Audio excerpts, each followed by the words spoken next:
Assalamualaikum warahmatullahi wabarakatuh. Alhamdulillahi rabbil alamin. Wassalatu wassalamu ala ashrafil mursalin. Nabiyina wa maulana Muhammadin wa ala alihi wa sahbihi ajma'in. Wa ashhadu an la ilaha illallah wahdahu la syarika lah. Wa ashhadu anna Muhammadan abduhu wa rasuluh. Sallallahu alaihi wa ala alihi wa sahbihi wa sallama tasliman katsira. Thumma amma ba'd. Alhamdulillah, puji syukur kita haturkan kehadirat Allah Subhanahu wa Ta'ala. Kembali di pagi hari ini kita melanjutkan pelajaran rutin kita membahas tafsir salat. Dan insya Allah di kesempatan kali ini kita akan melakukan tadabbur Al-Fatihah. Kenapa tidak doa-doa yang lain atau tidak surat-surat yang lainnya? Jawabannya kita semuanya faham. Karena Al-Fatihah merupakan rukun dalam sholat dan tidak ada bacaan Al-Quran yang menjadi rukun dalam sholat selain Al-Fatihah. Dan di sini saya kasih judul bab Tadabbur Al-Fatihah.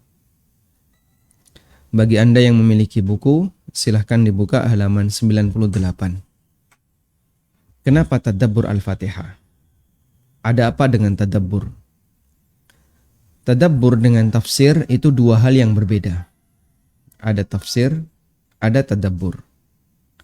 Dan di sini yang kita lakukan adalah tadabbur, bukan tafsir. Karena kalau tafsir, kita akan menjelaskan secara panjang lebar dari beberapa sudut pandang yang bisa jadi itu akan menyita banyak halaman.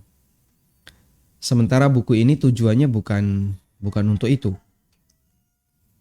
Namun tujuan dari buku ini adalah mengajak para pembaca untuk bisa merenungkan secara singkat dari setiap bacaan dan gerakan yang kita lakukan ketika kita sholat. Karena itulah di sini yang akan kita sajikan adalah tadabbur Al-Fatihah dan bukan tafsir Al-Fatihah. Bagi Anda yang menghendaki untuk membaca tafsir, walhamdulillah tentang surat Al-Fatihah sudah banyak sekali buku-buku tafsir yang mengupasnya. Rujukan Anda bisa kembali kepada tafsir Ibnu Katsir atau tafsir yang mudah untuk didapatkan, tafsir Ibnu Katsir atau tafsir yang disampaikan oleh para asatidzah seperti tafsir yang ditulis oleh Ustadz Firanda dan yang lainnya. Tayyib. Sekarang kita akan melihat apa itu tadabbur. Mengapa tadabbur? Ini yang diperintahkan oleh Allah dalam Al-Quran. Dengan tadabbur seseorang bisa mendapatkan pelajaran yang akan sesuai bagi perbaikan dirinya. Allah menyebut orang yang tidak mau melakukan tadabbur Al-Quran, hatinya berarti terkunci. Allah berfirman di surat Muhammad ayat 24, "Afala yatadabbaruna al-Qur'an am ala qulubin aqfaluha?" Apakah mereka tidak melakukan tadabbur terhadap Al-Qur'an ataukah hatinya terkunci? Dan ini adalah firman yang Allah Subhanahu wa taala tujukan kepada orang-orang munafik. Di mana orang munafik itu mereka tinggal bersama Rasulullah SAW, bertetangga dengan Nabi SAW. Beliau tinggal bersama Abu Bakar, Umar, Utsman, Ali, Ibnu Mas'ud, dan banyak sahabat-sahabat senior yang lainnya yang tinggal di sekitar kota Madinah. Namun, meskipun mereka bertetangga dengan sumber penjelasan Rasulullah SAW, sumber nasihat yaitu Nabi SAW, dan beliau mengajarkan Al-Quran bagi umat manusia.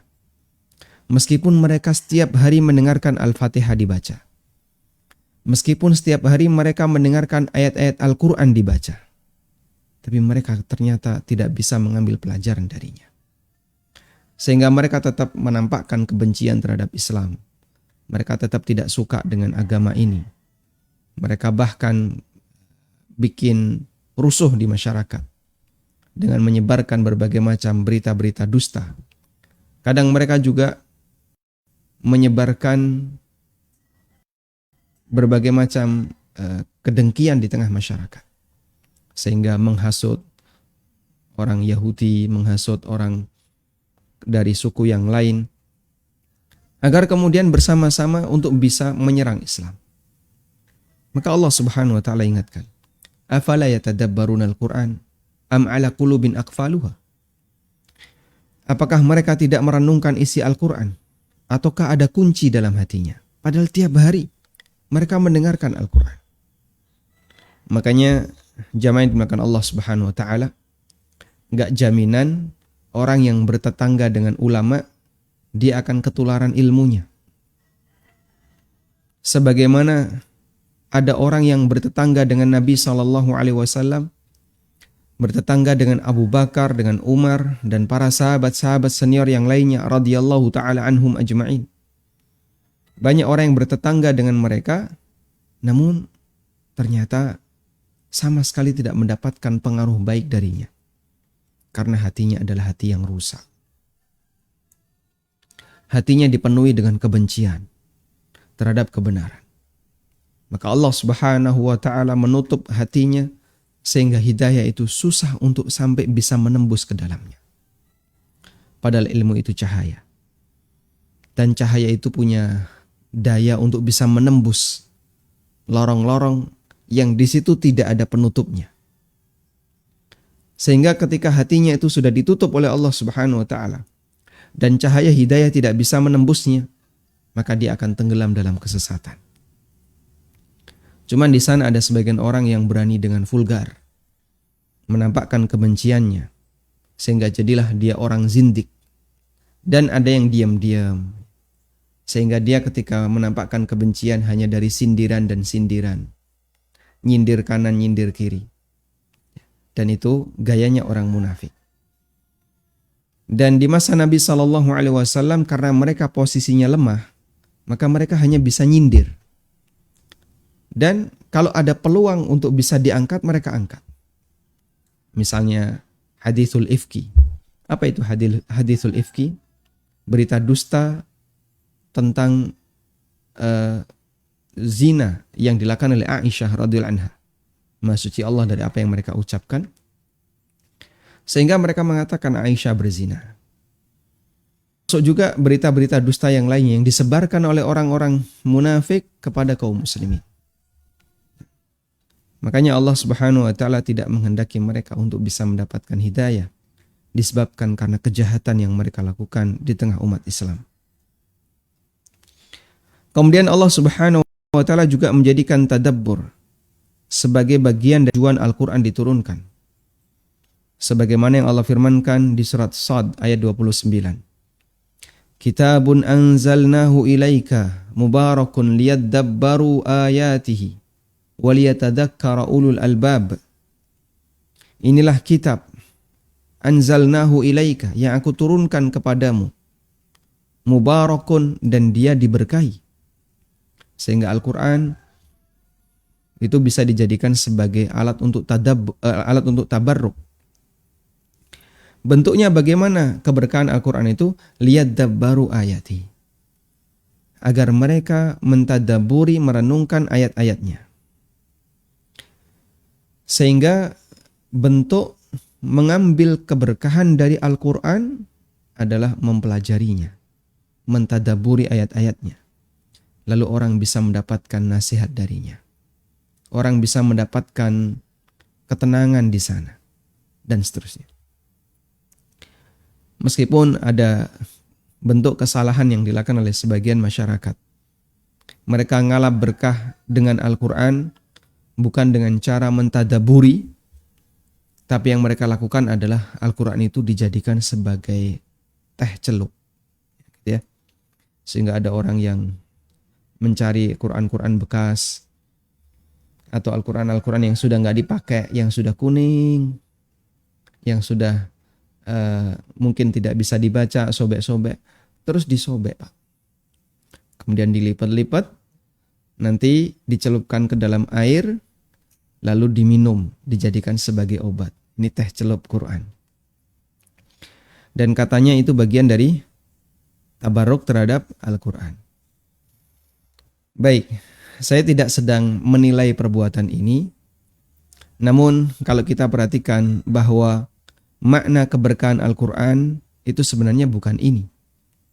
Tapi makna keberkahan Al-Quran adalah bagaimana seseorang bisa mentadabburinya, mengambil pelajaran darinya, sehingga dia bisa mendapatkan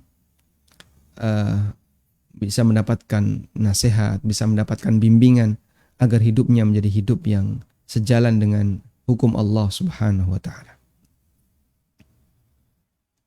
Bahasa mudah untuk kata tadabbur adalah merenungkan. Dalam masalah tadabbur Allah mudahkan, di sini ada yang kurang ya. Dalam masalah tadabbur Allah mudahkan bagi para hambanya agar bisa mengambil pelajaran dari Al-Quran.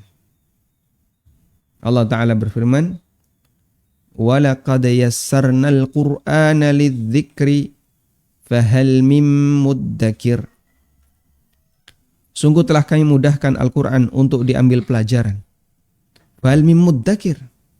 Selanjutnya, adakah orang yang akan mengambil pelajaran darinya?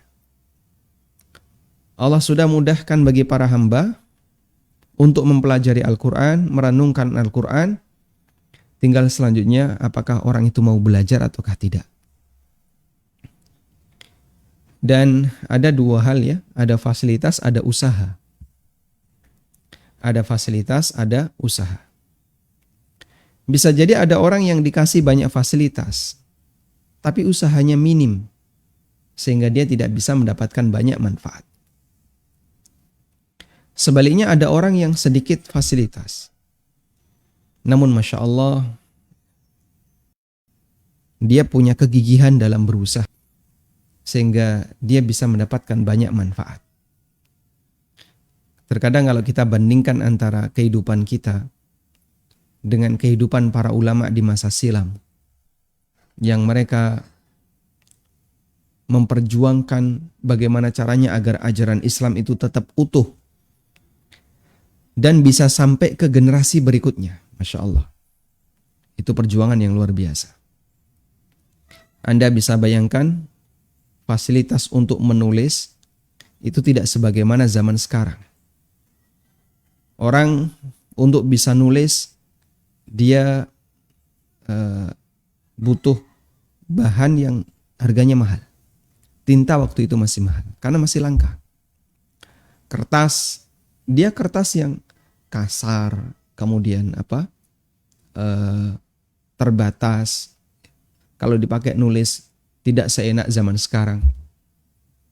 Tapi Masya Allah, jadilah karya-karya yang itu dimanfaatkan oleh umat sampai sekarang. Sehingga misalnya At-Tabari rahimahullahu ta'ala, beliau menulis dalam jumlah yang sangat banyak. Beliau menulis dalam jumlah yang sangat banyak sampai ada yang membuat rata-rata tulisan At-Tabari dibandingkan dengan usianya. Jadi dihitung dari sejak dia bayi sampai At-Tabari ini meninggal dunia, rata-rata ya At-Tabari itu menulis per hari 30 halaman. Masya Allah. Per hari 30 halaman. Kita membaca saja nggak ada ya. Kita membaca sehari ya mungkin 10 halaman sudah ngantuk. 5 halaman sudah krip gitu ya. 10 tidur. Bahkan orang ketika nggak bisa tidur, ya, pengalihannya adalah baca. Kalau baca terus ngantuk, tidur. Ya, Masya Allah. Padahal tulisan yang ada di tempat kita sudah jauh lebih jelas dibandingkan tulisan di masa silam. Karena di masa silam kadang kurang jelas, tintanya blobor gitu ya. Saat dipakai kemudian berkembang, nanti jadinya hurufnya gandeng-gandeng.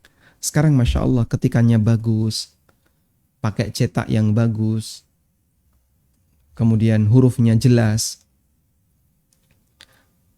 Cuman ada tadi ya fasilitas dan ada fasilitas dan ada kesungguhan. ada perjuangan. Demikian pula yang dilakukan oleh para ulama yang lainnya, termasuk juga yang dilakukan oleh para sahabat ketika mereka mempertahankan sunnah Nabi SAW. Termasuk yang dilakukan oleh para perawi hadis. Sampai mereka harus berpindah dari satu negeri ke negeri yang lain. Melakukan perjalanan yang sangat jauh. Dan itu harus melewati padang pasir. Untuk kemudian mendapatkan hadis dari ulamanya. Hadis dari sahabat yang lebih senior atau ulama yang lebih senior. Dalam suasana kaum muslimin ketika itu sedang melakukan berbagai macam futuhat, berbagai macam penaklukan. Di sana dia menaklukkan, di sana dia menaklukkan. Yang itu menjadi salah satu di antara bahan kritikan yang dilakukan oleh orang liberal terhadap Islam. Jadi mereka mengatakan demikian. Banyak karya fikih yang ditulis oleh para ulama atau buku tafsir atau buku-buku hadis yang ditulis oleh para ulama di zaman ketika sering terjadi peperangan. Lalu dia menyimpulkan, karena dulu kaum muslimin sering terjadi peperangan, itu mempengaruhi mindset mereka ketika menulis sebuah karya. Sehingga tulisannya itu diwarnai dengan sedikit suasana keras, diwarnai dengan radikal, diwarnai dengan ekstremisme. Akhirnya tuduhannya dikembalikan kepada banyak karya tokoh-tokoh kaum muslimin yang radikal. Dan ini sebenarnya penghinaan kepada para ulama. Baik. Terus bagaimana komentar kita? Saya kasih jawaban. Ketika Al-Quran itu turun dan Nabi SAW menyampaikan hadisnya di masa beliau hidup, kaum muslimin juga banyak diwarnai dengan peperangan. Ya. Ada futuhat A, ada penaklukan daerah A, penaklukan daerah B, penaklukan daerah C. Anda bisa bayangkan jarak antara satu peperangan dengan peperangan yang lain itu sangat pendek. Perang Badar Kubro dengan perang Uhud hanya 1 tahun. Perang Uhud dengan perang Ahzab hanya 2 tahun. Ini tahun 2 perang Badar, tahun ketiga Uhud, tahun kelima Ahzab. Dan masih banyak peperangan kecil-kecil yang lainnya yang itu tidak sebesar perang-perang yang tadi kita sebutkan. Dan juga Nabi SAW mengutus para sahabat dalam jumlah yang lebih sedikit yang disebut dengan sariyah. Apakah kemudian berarti bahwasanya sabda Nabi SAW diwarnai dengan suasana perang, diwarnai dengan radikalisme, diwarnai dengan ekstremisme? Subhanallah, waliyadzubillah, dari ucapan semacam ini. Apalagi Al-Quran. Al-Quran itu diwarnai dengan tindakan radikal. Subhanallah, maha suci Allah dari ucapan semacam ini. Betul ada suasana itu yang mengiringi kodifikasi hadis, yang mengiringi tulisan-tulisan para ulama. Karena mereka hidup ketika para khalifah-khalifah dari berbagai macam daulah, ada daulah Abbasiyah atau daulah Umayyah, dalam kondisi berjaya, sehingga terkadang mereka melakukan penaklukan ke berbagai macam daerah di sekitarnya. Baik. Namun mereka tetap memiliki idealisme, menyampaikan kebenaran sebagaimana apa adanya. Dan bukan kemudian dicampur-campuri dengan berbagai macam kotoran hawa nafsu. Sehingga tafsirnya para ulama adalah tafsir yang berisi kebaikan bagi umat. Tinggal selanjutnya apakah mereka mau belajar ataukah tidak. Selanjutnya apakah kita mau belajar ataukah tidak. Allah sudah kasih banyak kemudahan. Bapak Ibu mau buku apa? Buku tafsir melimpah, Masya Allah. Dalam bahasa Indonesia juga banyak.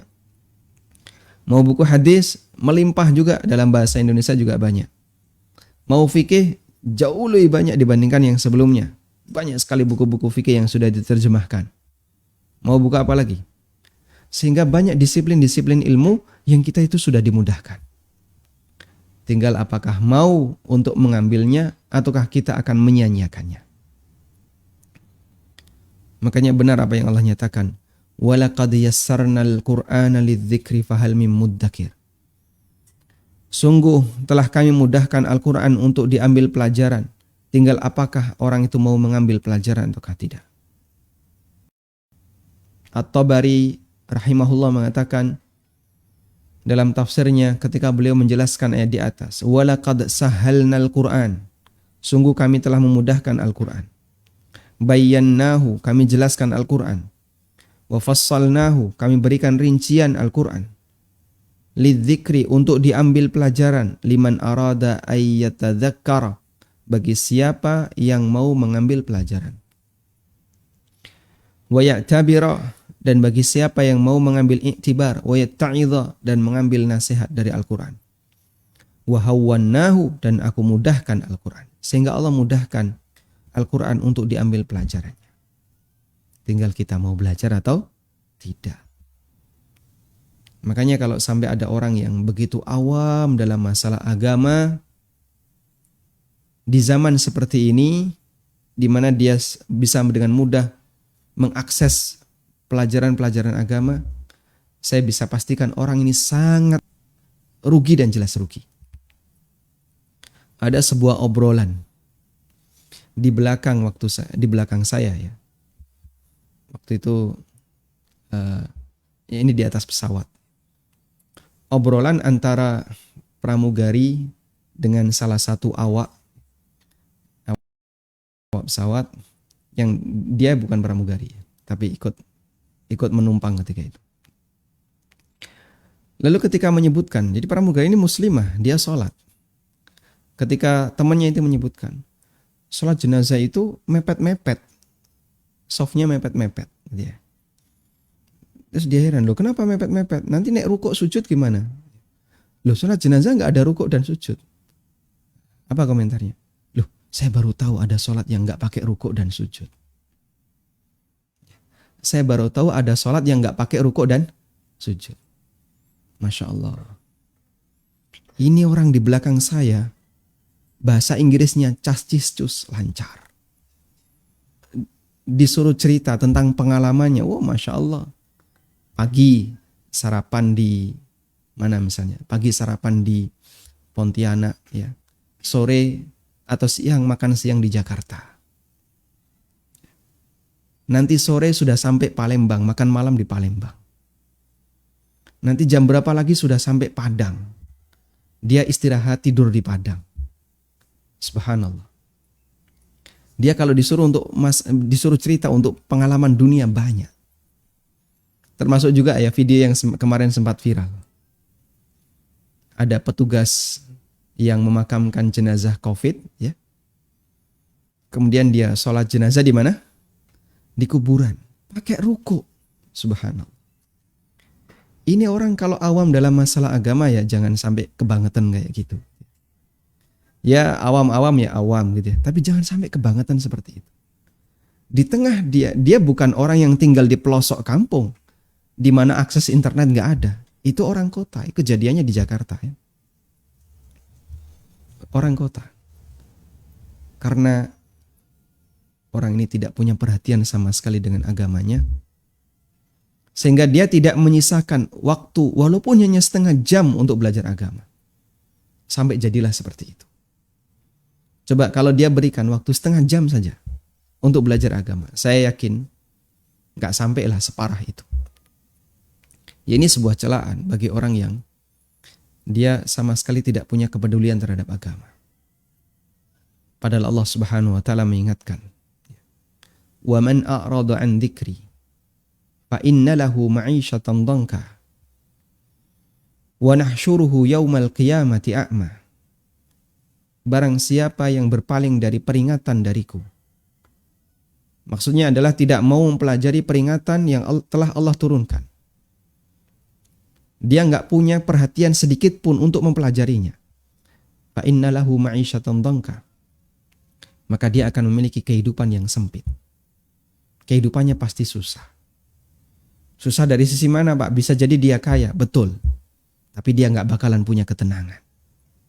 Wa nahsyuruhu yaumal qiyamati a'ma. Dan perhatikan kalimat yang kedua ini. Dan kami akan kumpulkan dia kelak di hari kiamat dalam si buta. Akhirnya dia bertanya kepada Allah, Qala rabbi lima hasyartani a'ma wa qad kuntu basira. Dia berkata, Rabbi lima hasyartani a'ma. Ya Allah, kenapa engkau bangkitkan aku dalam kondisi buta? Wa qad kuntu basira. Padahal dulu aku bisa melek, aku bisa melihat. Apa kata Allah Subhanahu wa taala? Qala kadzalika atatka ayatuna fanasitaha wa kadzalika al-yawma tunsa. Allah berfirman, kadzalika atatka ayatuna. Ya seperti itu, karena dulu telah datang kepada kamu ayat-ayat kami, peringatan dari kami, fanasitaha, lalu kau meninggalkannya. Kau tidak menggubrisnya, tidak mempedulikannya. Wa kadzalika al-yawma tunsa. Maka pada hari ini pula kamu dilupakan. Bahaya besar ketika orang melakukan i'rad, berpaling dari agama.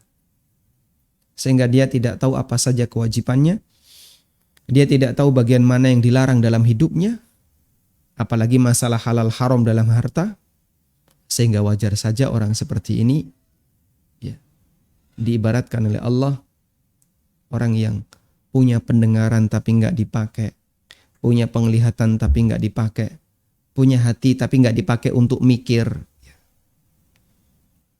sehingga disebut oleh Allah ulaika kal an'am, mereka seperti binatang.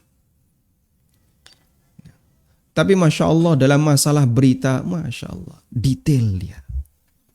Kalau sudah bahas masalah politik, Masya Allah, seperti seorang ahli. Sehingga orang bisa menjadi seorang ahli dalam waktu sekejap. Langsung jadi ahli. Wa kadzalika al-yawma tunsa. Dan seperti itulah kalian dilupakan. Disebabkan kalian meninggalkan peringatan dari Allah Subhanahu wa ta'ala. Tidak perhatian terhadap peringatan yang Allah Subhanahu wa ta'ala turunkan. Kita memohon kepada Allah Subhanahu wa ta'ala, semoga Allah jadikan kita hambanya, semoga Allah menjadikan kita sebagai hambanya yang punya perhatian terhadap wahyu yang telah Allah turunkan kepada kita, sehingga kita bisa mengambil manfaat dan pelajaran darinya. Berikutnya kita akan berkenalan dengan surat Al-Fatihah. Surat Al-Fatihah, kenapa diberi nama Al-Fatihah? Umumnya surat dalam Al-Quran dengan salah satu kata yang ada di dalamnya. Misalnya surat An-Nas, karena di dalamnya ada kata An-Nas. Surat Al-Falaq, karena di dalamnya ada kata Al-Falaq. Qul a'udzu birabbin nas. Qul a'udzu birabbil falaq. Surat An-Nasr, itu surat apa? Wal asri innal insana, salah ya. Surat An-Nasr adalah surat Idza jaa nasrullah, disebut surat An-Nasr karena ada lafaz nasrullah. Itu umumnya yang terjadi pada penamaan surat dalam Al-Quran. Namun dalam surat Al-Fatihah kita tidak menjumpai kata Al-Fatihah. Coba Bapak Ibu lihat di surat Al-Fatihah ada nggak kata Al-Fatihah? Ada Pak Ustadz. Yang mana? Itu biasanya Pak Kaum Al-Fatihah. Itu bukan bagian dari surat. Mulai dari Bismillahirrahmanirrahim sampai waladdallin, bahkan Anda tambahkan amin, nggak ada kata Al-Fatihah. Lalu kenapa surat ini diberi nama Al-Fatihah padahal tidak ada kata Al-Fatihah di dalamnya? Surat ini dinamakan Al-Fatihah yang artinya pembuka. Yang artinya adalah surat pembuka. Al-Fatih artinya pembuka. Al-Fatihah artinya pembukaan. Mengapa dinamakan sebagai surat Al-Fatihah, surat pembukaan? Ada dua penjelasan yang disampaikan oleh para ulama. Yang pertama, karena surat ini merupakan surat yang pertama, ya, surat pertama yang ada dalam mushaf Utsman. Sehingga surat ini sebagai surat pembukaan mushaf Al-Quran.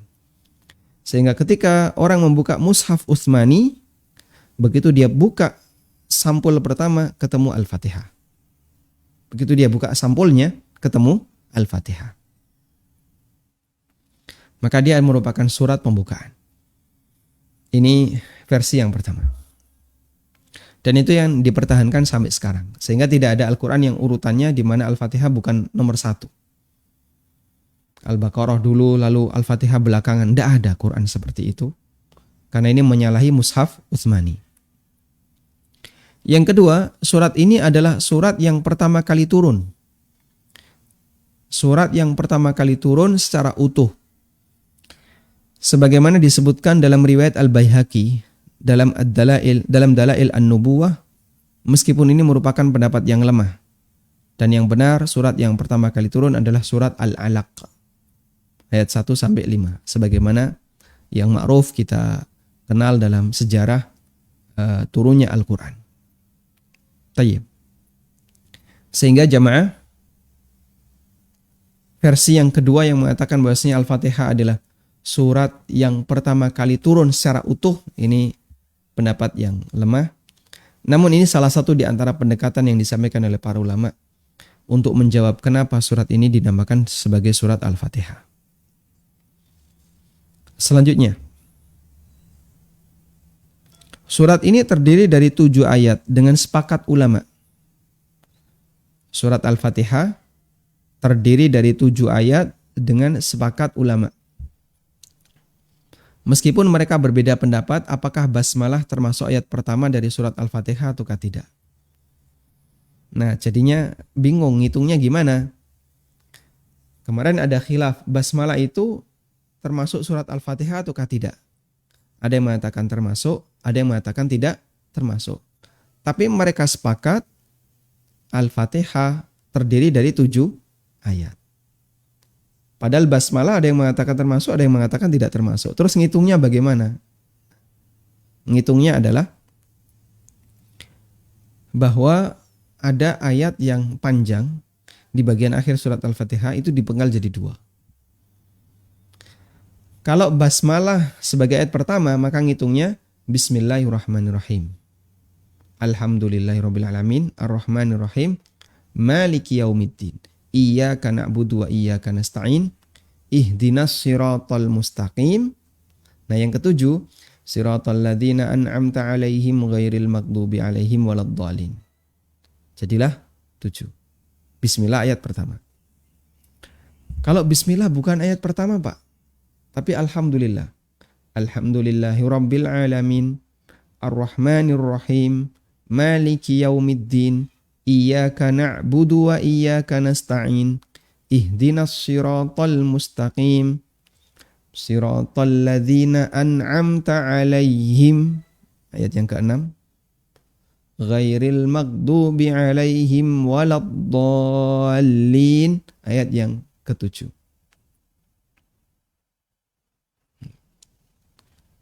Sehingga di situ tetap pembagiannya ada 7 ya. Namun beda cara ngitungnya. Dasar kesepakatan itu, landasan kesepakatan itu adalah firman Allah Ta'ala, وَلَقَدْ آتَيْنَاكَ سَبْعًا مِنَ الْمَثَانِ وَالْقُرْآنَ الْعَظِيمِ. Sungguh aku telah memberikan kepadamu sab'an minal mathani. Salah satu di antara tafsir dan makna sab'an minal mathani, karena ulama ahli tafsir khilaf dalam masalah ini. Salah satu di antara tafsir sab'an minal mathani adalah 7 ayat yang mathani. Mathani itu artinya berulang, diulang-ulang. 7 ayat yang diulang-ulang. Wal Qur'an al-azim, dan Al-Quran yang agung. Apa yang dimaksud dengan 7 ayat yang diulang-ulang? Maksudnya adalah Al-Fatihah. Dinamakan demikian karena Al-Fatihah itu diulang-ulang dalam salat. Sehingga disebutlah oleh Allah Subhanahu wa taala sebagai 7 ayat yang diulang-ulang. Sab'am minal mathani. Tayyib. Walhamdulillahirabbil alamin. Itu yang bisa kita sebutkan terkait berkenalan dengan surat Al-Fatihah.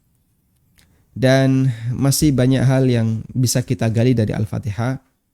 Namun sekali lagi bahwa kajian kita adalah kajian tentang sholat, bukan tafsir Al-Fatihah, bukan tafsir Al-Quran.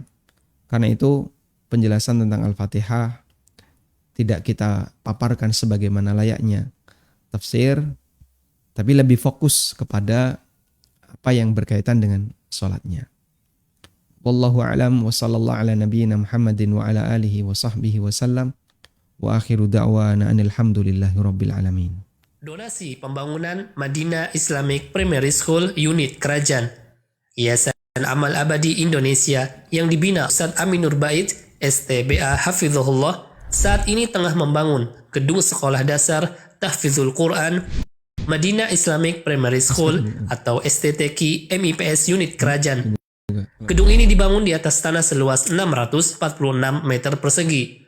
Perkiraan biaya untuk pembangunan tahap pertama mencapai 2,6 miliar rupiah.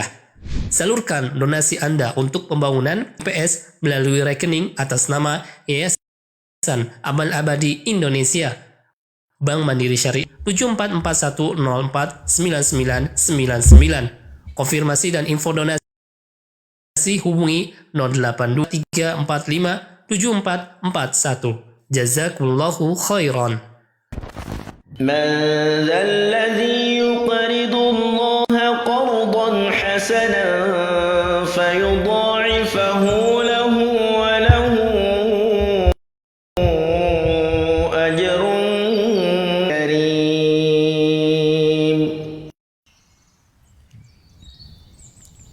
Walhamdulillahirabbil alamin. Selanjutnya kami persilahkan bagi Anda yang mau bergabung.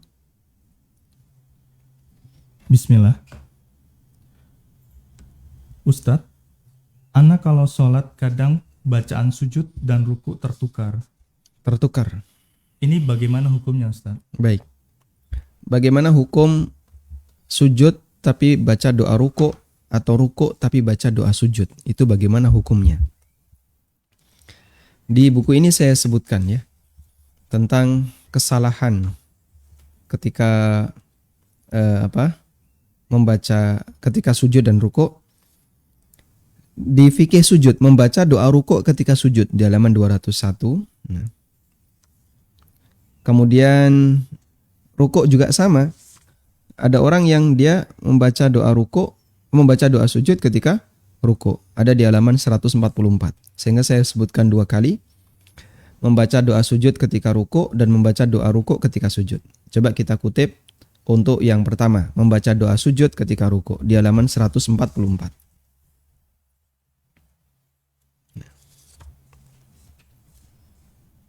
Membaca doa sujud ketika ruku terbalik karena lupa, termasuk kasus yang sering terjadi, yaitu membaca doa sujud ketika ruku atau membaca doa ruku ketika. Para ulama memberikan rincian, orang yang membaca doa ruku ketika sujud atau sebaliknya ada dua keadaan. Pertama, teringat sebelum bangkit. Maka begitu teringat sebelum bangkit, langsung dia susuli. Misalnya ketika ruku baca subhana rabbiyal a'la, subhana rabbiyal a'la. Terus dia diam.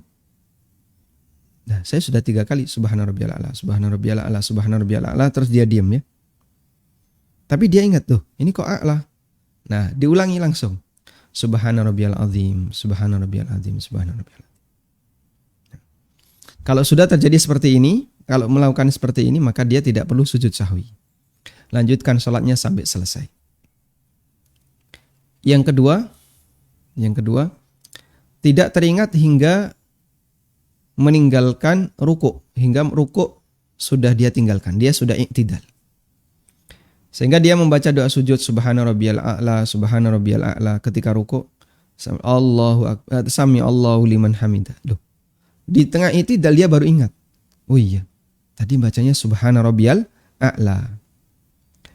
Maka dalam kondisi ini dia harus sujud sahwi sebagaimana keterangan Imam Ibnu Utsaimin. Idza ata biqaulin masyru'in fi ghairi mawdi'ihi fa innahu yusannu lahu ayyasjuda lis-sahwi. Jika seseorang membaca doa dalam salat yang tidak pada tempatnya, maka dianjurkan baginya untuk sujud sahwi. Wallahu a'lam. Insyaallah cukup mudah untuk mempelajari, untuk memahaminya ya. Baik, silahkan. Assalamualaikum, Ustaz. Waalaikumsalam warahmatullahi. Bismillah. Boleh menjawab orang yang bersin dalam keadaan kita sholat berjamaah, Ustaz? Bolehkah kita menjawab orang yang bersin dalam keadaan sholat berjamaah? Dalam keadaan sholat, maksudnya dalam keadaan sholat? Sedang sholat berjamaah lalu kita menjawab. alhamdulillah, yarhamukallah. Zahirnya boleh. Disebutkan dalam hadis dari Muawiyah ibnul Hakam. Ketika beliau masuk Islam, lalu beliau salat berjamaah bersama Nabi SAW. Muawiyah ibnul Hakam ikut salat bersama Nabi SAW. Lalu ada orang yang bersin. Kemudian yang bersin itu mengucapkan alhamdulillah. Kemudian Muawiyah mengucapkan yarhamukallah. Mohon maaf ya. Tadi apa? Menjawab ya. Menjawab. Muawiyah mengucapkan yarhamukallah. Para sahabat ngelirik Muawiyah ibnul Hakam. Kemudian dia komentar, madza tanduruna ilayya? Kamu kok ngelihat aku, kenapa? Akhirnya ditepuk sama sahabat. Kemudian dia diam. Seusai salat, Nabi SAW mengatakan, inna hadhis salah la tasluhu fihi min kalamin nas. Innama huwa takbirun wa tasbihun wa tahmid. Sesungguhnya dalam salat seperti ini tidak boleh kecampuran dengan pembicaraan manusia. Salat itu isinya zikir. Innama huwa zikrullah. Salat itu isinya zikir, ada takbir, tasbih, tahmid, tahlil.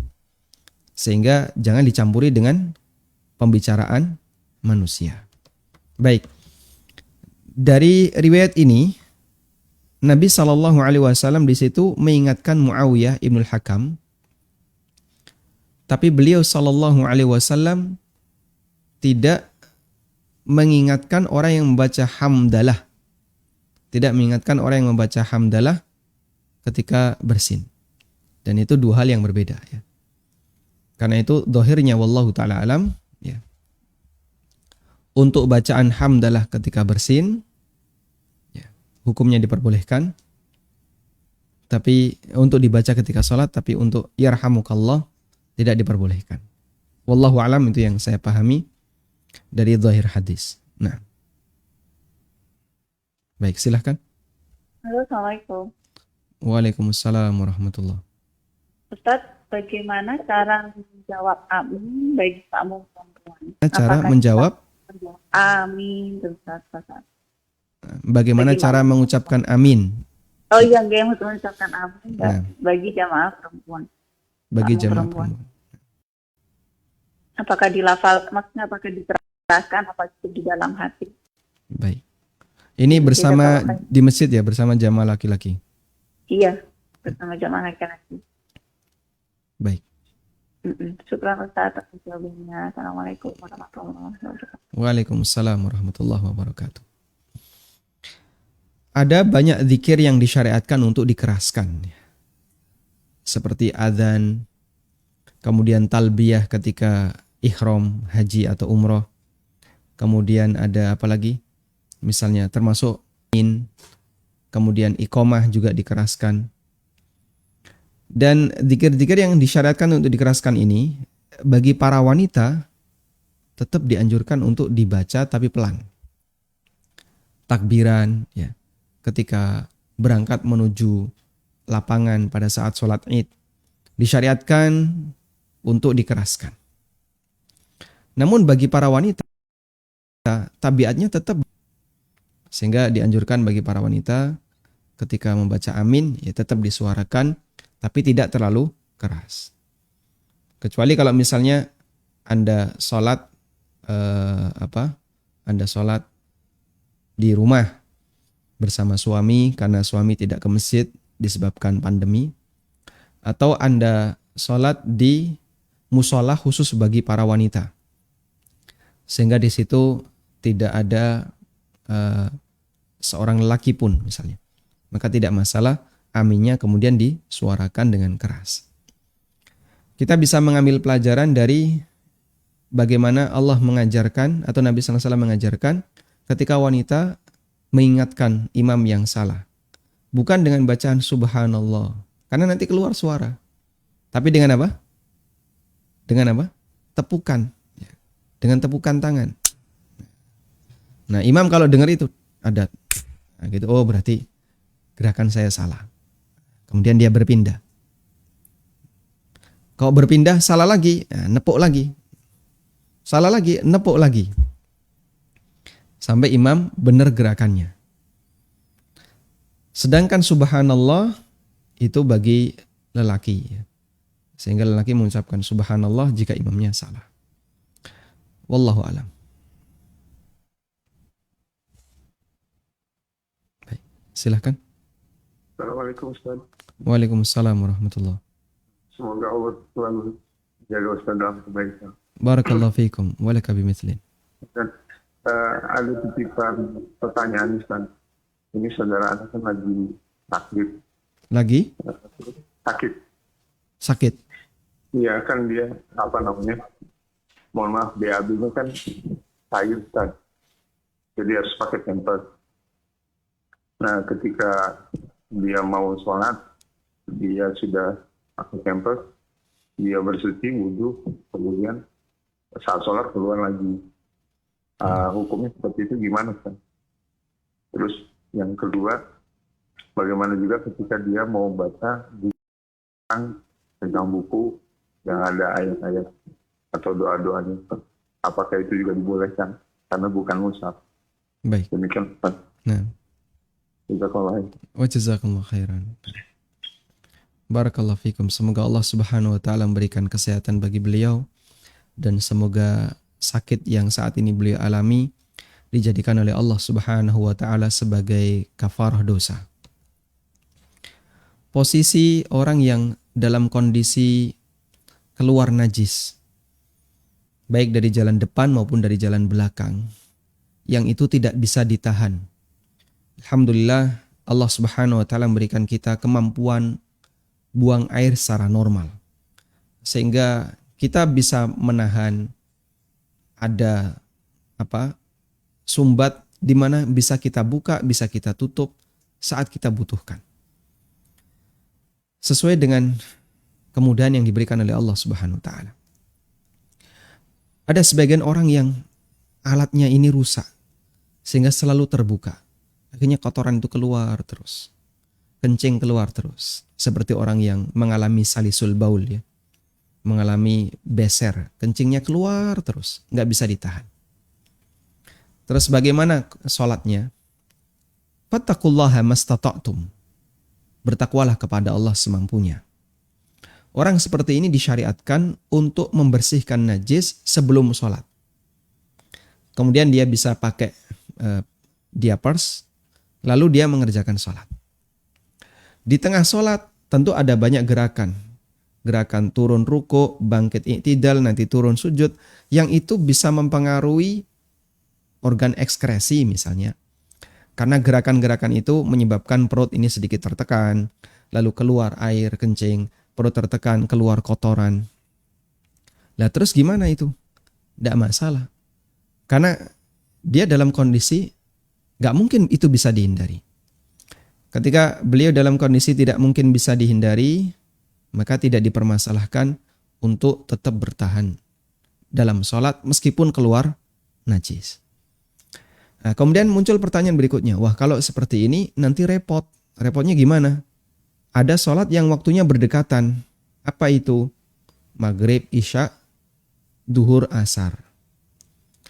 Kalau maghrib dia bersuci, lalu ganti pampers, sholat. Nanti keluar najis. Isya bersuci lagi, ganti pampers, sholat. Keluar najis lagi. Berarti dalam sehari dia butuh berapa? 5 diapers. Maka dia bisa lakukan jamak suri. Sebagaimana pesan yang diberikan oleh Nabi SAW kepada sebagian sahabiyat yang mengalami istihadah. Agar mandi setiap kali mau sholat. Akhirnya sahabat wanita ini mandi dan digabung. Ya. Sholatnya digabung dengan cara jamak suri. Bentuknya gimana?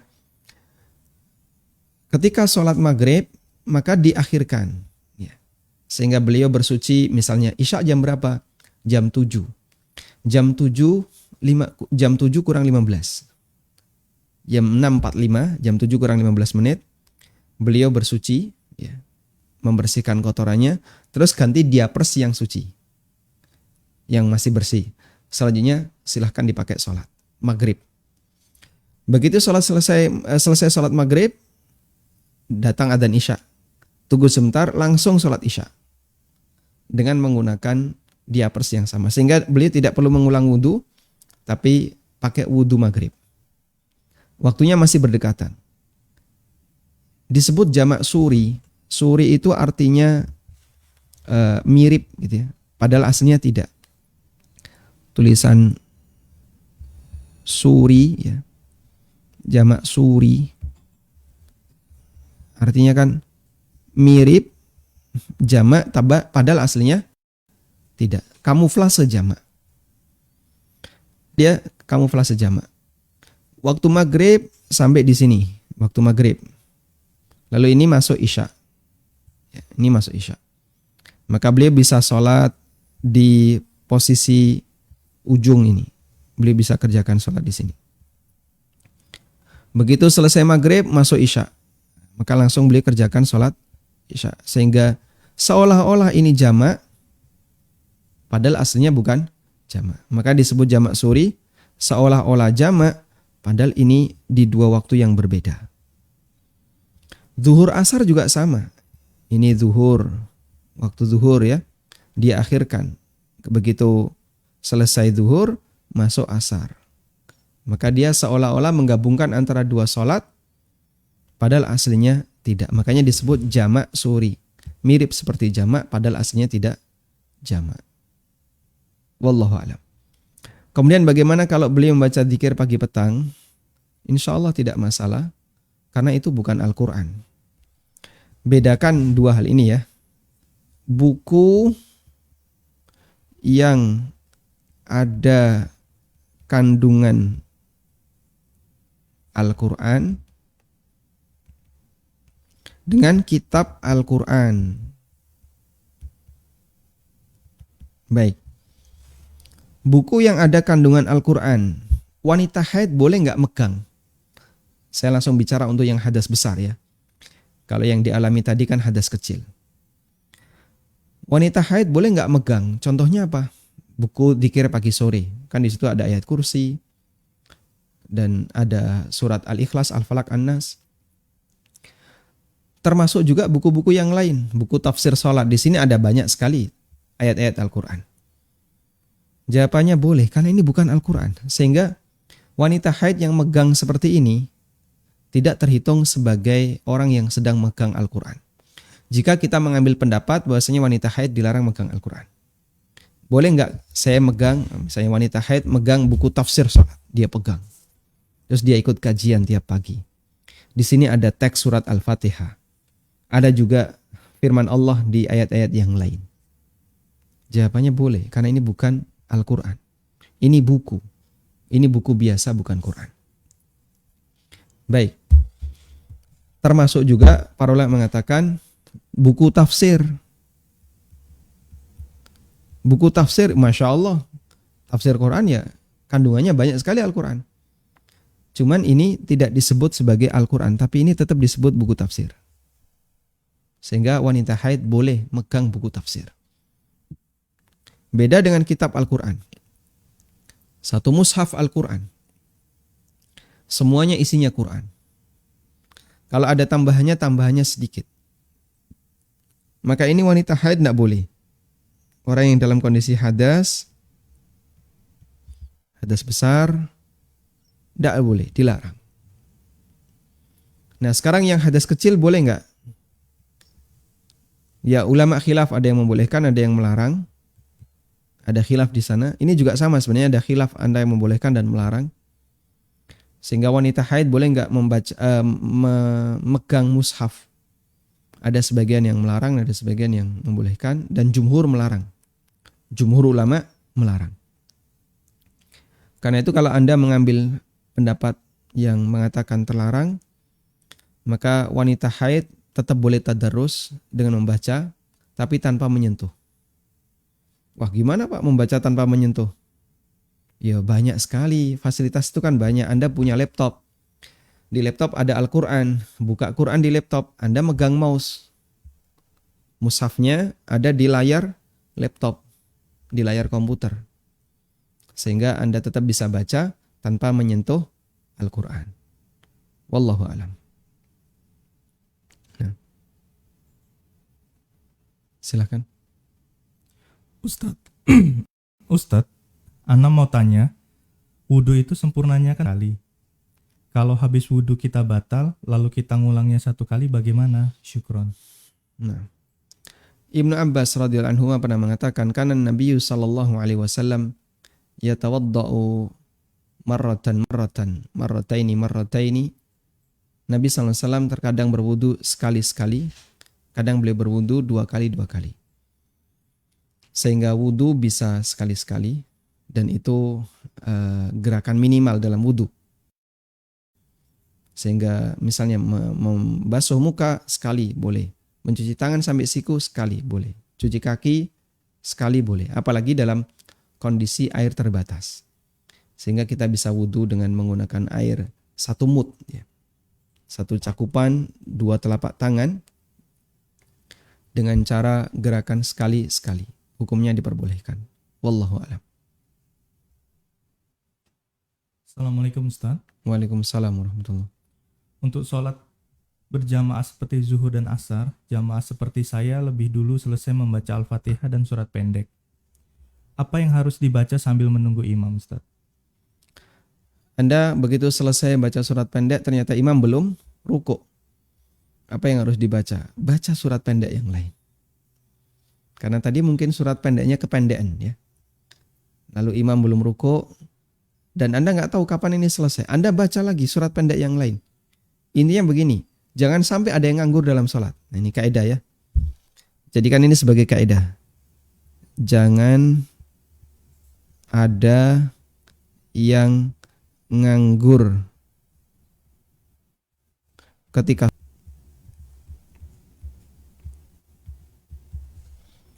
sehingga kalau imam belum ruku sementara Anda sudah selesai baca surat, ya, tambahkan dengan surat yang lain. Fatihah selesai. Lalu kita membaca inna a'tainakal kautsar fasholli lirabbika wanhar sampai selesai. Duh, kok imam belum ruku? Kita tambah lagi qul huwallahu ahad Allahus samad lam yalid walam yulad sampai selesai. Imam belum ruku juga. Nah, Anda tambahkan. Ya. Alif lam mim dzalikal kitabu la raiba fihi. Langsung Anda beralih ke surat Al-Baqarah. Begitu dapat 2 ayat imamnya ruku. Allahu akbar. Berarti Anda mau baca surat yang panjang, imamnya ruku. Intinya dari posisi ini Anda jangan sampai membuat nganggur suasana seperti itu. Langsung Anda susuli dengan surat-surat yang lain. Wallahu a'lam. Baik, silahkan Bapak. Halo, Assalamualaikum. Waalaikumsalam warahmatullahi. Silahkan. Ana Taufik dari Bekasi, Ustaz. Silakan Bapak.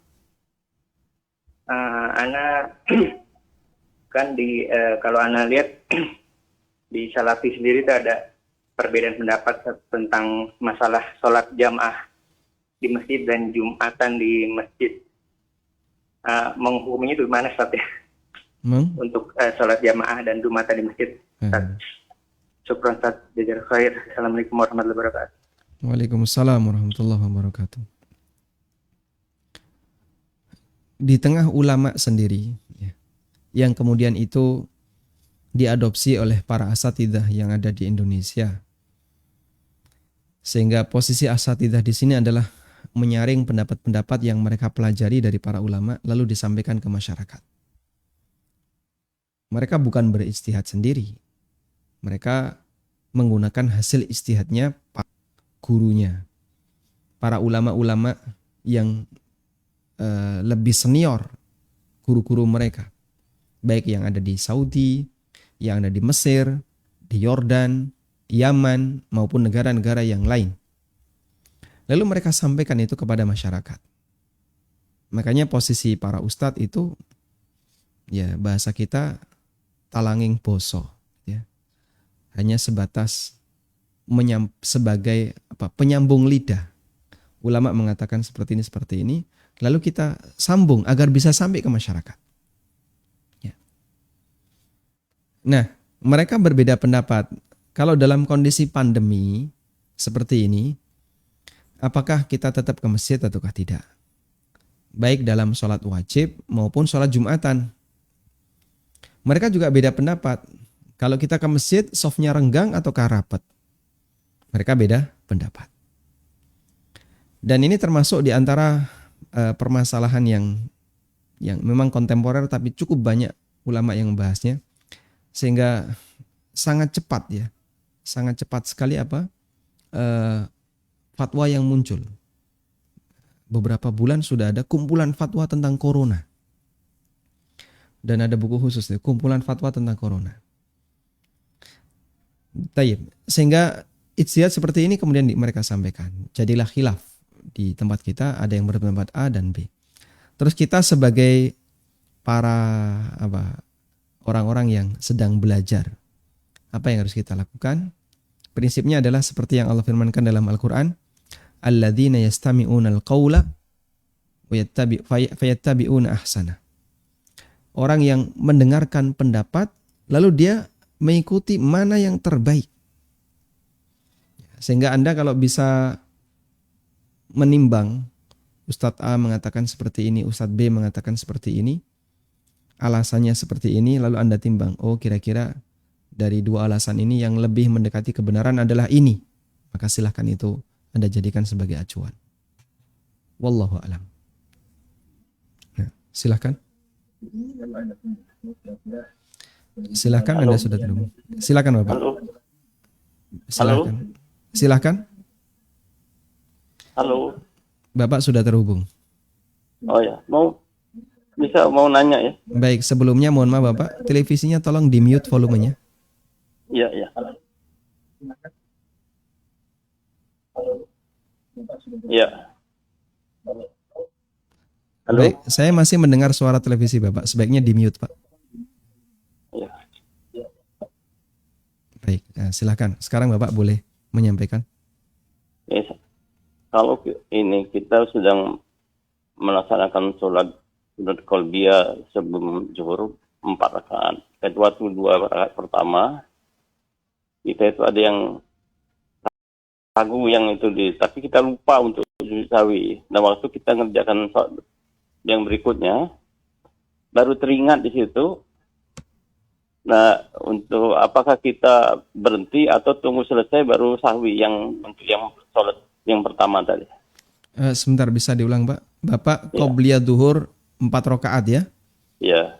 2 rakaat pertama Bapak mengalami lupa. Ada yang keliru ya, yang salah lah. Salahnya dari di posisi apa Pak? Ya. Nah, kita sudah selesai tapi kita lupa sahwinya. Baik, bentuk kesalahannya kita lanjut seperti apa? Yang rakaat yang berikutnya.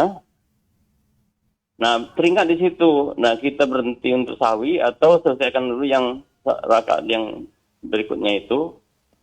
Setelah Pak Salam, kita baru sahwi untuk yang sholat yang pertama tadi. Baik, saya boleh tahu kesalahan di 2 rakaat pertama itu apa bentuknya?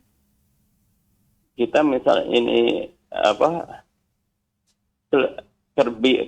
ragu atau dia dulu sudah 2 rakaat 3, kita lanjutkan jadi 3. Oh gitu, baik. Iya. Cukup Bapak? Iya, ya. Barakallahu fikum. Jadi kita tunggu ya.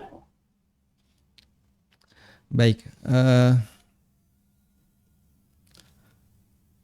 2 sholat qobliyah ini ya. Sholat duhur qobliyahnya ada 4 rakaat, 2 rakaat, 2 rakaat. Ini terpisah.